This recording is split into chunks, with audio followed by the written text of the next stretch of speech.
अहिले हामी कोर्ला नाकामा आएका छौँ। यहाँ पर्यटकको एकदम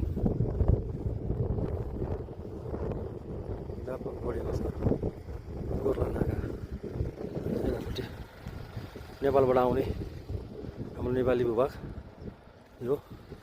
अहिले हामी चाहिँ यहाँ कोर्लाको यहाँ बजार सानो मिनी मार्केट रहेछ। जस्तो अब यहाँका चाइनाको रक्सीहरू, चक्लेट, चाउचाउहरू चिज पाइँदो रहेछ, तर सस्तो मूल्यमा 200, 300, 400, 500 मा रक्सीहरू, उस्कीहरू यहाँ चाहिँ पाइँदो रहेछ।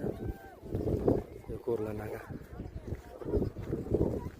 अब सानो मिनी मार्केट, यो सानो मिनी मार्केट चाइनाको सबै